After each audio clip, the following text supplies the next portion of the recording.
бір кездегі академия ректорының Сәкен табиғатта барды да, жоқты да сезім қуатына еліктіре алатын суретші болады дегені мұның шығармашылық қарымын бағалау емес, оқудан шығып тағдырын қиындатып алмасын деген адами қамқорлығы ғана екен ғой. Бұл сол сөзді малданып, шек бауыры елжіреп, өзін алабөтен шеберлік иесімін деген пиғыл ішін түрткілеп, лек-легімен келген сезім қуаты жаңа ғана дүйім жұрттың алдында істеген абыройсыздау жұмысының ұятты екенін де ұмыттырып жіберген. Ректордың сөзінен кейін мұны талап тастауға әзір тұрғандардың күдірейген жүндері жығылып, жүздерінен ызғар табы кетіп, моп-момақан күйге түсті. Шығармашылық адамында ондай тентек мінездер бола береді. Сезім қарымы болмағандарда өзіндік қолтаңбада болмайды. Әңгіменің ыңғайы мұның натурши қызды тыр жалаңаш қалпында көшеге көтеріп шығып, елді шулатқан емес, портрет салудағы шеберлігіне қарай ауысты. Сәкеннің ботагөзіне Джокондаға табынғандай табынбайтын болар. Бұл картинаның алдында есінен тана құлайтын стендальдар да қазір жоқ. Джокондаға тамсанып, табынушылар саябыр тартқанда ол күңгірттеніп, қоңырқайланып, келушілер көбейгенде жанданып, айқындалып, күлкісі ашылады. Сәкен ботагөзді сол дәрежеге жеткізем деп сұлу деген 5 қызды қатар қойып, біреуінің көзіндегі мұңды, біреуінің бойындағы сезімталдықты, енді біріндегі зеректікті ботагөзге жинақтаған. Кейіпкер психологиясын көкейіндегі фантастикалық образы, аллегориялық тұспалы дәл шығып үлкен атақ даңқ әкеледі деп үміттенген. Сөйткен картинасы балалық шалкестігін жуып шаюға ғана жарады. Айтылған пікір айтылған жерде ғана қалып, мұның ана жерде де, мына жерде де ботагөз сөз болып, қызу пікір кеулеп, үңгіп, бар шеберлігін жайып салған. Өзі солай ойлаған. Талас туады деген ойы кәдеге аспай қалды. Содан кейін, натурщица болған Назген сені көшеге тыр жалаңаш көтеріп шығыпты ғой деген елдің мазақ сөзіне шыдамай дәрі ішіп уланып өлді. Сәкен запыранды күйзелісті күй кешті. Портреттің жанына келіп мән-мағынасыз ұзақ тесіле қарайтын мінез тапты. Қаламын алып әр жерін қайта түзеткісі келеді. Ондайда жанары жасқа көлкіп, қолы дірілдейді. Суреттің бір бүйірінен Назген шыға келетіндей өз-өзінен селк ете түседі. Ондайда кез келген тұсқа бояу баттастыра салады да теріс айналады. Күйзелістің күйігі не сыртқа шықпай, не ішке түспей тағаласырады. Суреттің жанына қайта келеді. Алғашқыдағы бейгүнә бойжеткеннің композициясын сан рет бұзып, сан рет өзгертті. Енді оның тұлғасынан қайғы, мұң, азап есетін болды. Мұңды бет пішіні, ызалы жанары Назгеннің соңғы күндердегі жан дүниесіндегі аласапыранды айнытпай ұқтыратындай. Бояу сезімінің қасіретке айналғанын танытып айғақтайды. Екеуінің арасында шын сүйіспеншілік, шын махаббат тұтана қоймағанымен, тәтті, қимас қарым-қатынас орнығып келе жатқан.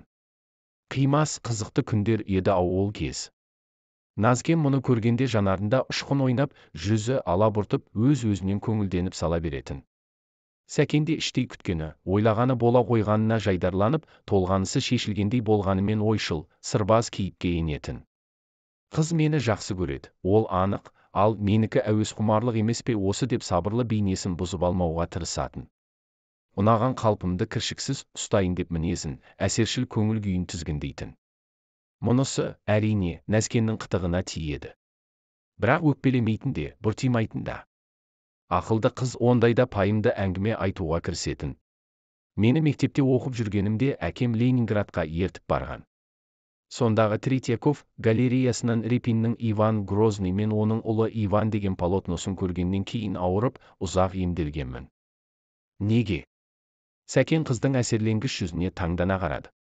Сурет керемет сұмдық салынғандықтан болар. Бір қарасам көрме дәлізіне төселген кілем суреттегі кілемнің жартысы екен. Өлген адамның қаны жайлап табаныма әніміне жетейін деп тұрғандай, кесілген бас тіземе құлайтындай. Денемді суық тер басып, алдымен көз алдыма қызыл түйіршіктер қаптады да, содан кейін қара түнектің ішіне кіріп кеттім. Сәкен ұзақ үнсіз қалды. Назгеннің бойындағы сол кездегі әсерден туындаған толқу мен қобалжудың аражігін ажыратқысы келгендей, бөтен жерге барғанда адам өзіне өзі келе алмай, алғашқы сәттерде абыржып қалады ғой. Сенде де сондай болған шығар. Көңіл күйімді көпіршітіп айтып тұрған жоқпын. Сондай суретшілер болады дейді ғой, салғандарына жан мен қанды сіңіретін, Назген шынайы сыншыдай әңгімесін ширата түсті. Мистикаға, құпияға еліктегіш жұрт бояуды қоюлатып жіберетін болар. Батыста, орыстарда солай болса солай шығар. Қазақ суретшісін дәріптемек тұрмақ, бағасын да біле бермейді. Бұл ойың жарым-жартылай шындыққа келеді. Сәкен, осы суретшілер неге қауғада етіп сақал қойып алады? Олай етпесе сурет сала алмай қалады. Сәкен қызға әзілдей жауап беріп, жүзіне жауап күте қараған. Қыз қылаң ұрып, бұралып, оттай жайнап тұр. Өрт жалын буынына түсіп, еркінен айырылудың аз-ақ алдында. Ішкі жалынның қызуы бетіне теуіп алабұртады. Сиқыр сұлулыққа жұтылып барып, есі кеткен, еркінен айырылған халден Сәкеннің ішкі дүниесіндегі реттегіш, тәртіпке келтіргіш бір мінез құтқарып қалды. Екеуі де естерін жиып, сыңғыр үннің, таза жұпар иістің, ішкі жарық сәуленің, әуезге шомылған шақтың шырайын бұзып алмағандарына қуанысты. Неге қашқақтайсың? Ұнатпайсың ба мені?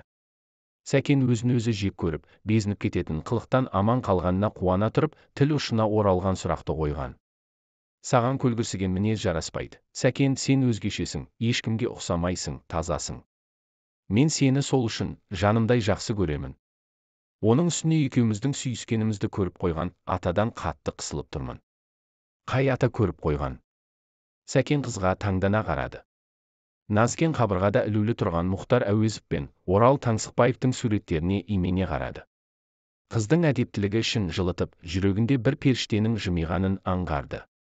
Назарыңды басқа жаққа ауытқытып барып қайта қарасаң бұтасы сидиған екі ағаш қана көретінің.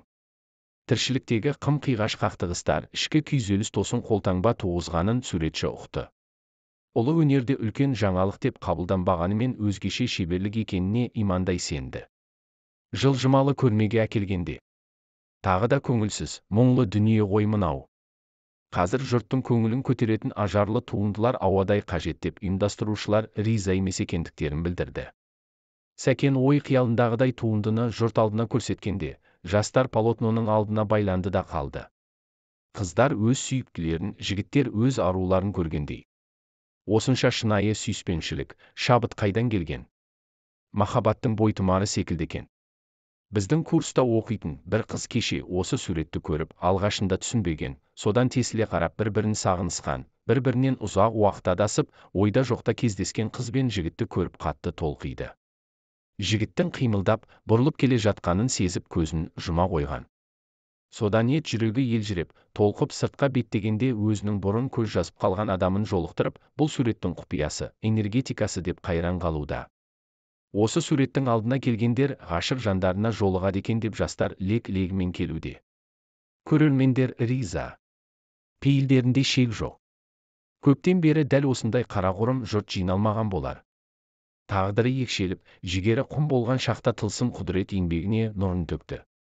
Өзін жердің де емес, көктің де емес пендесіндей сезініп, жоғарғы дүниетанымның кілтін тауып, соны қолына ұстағандай.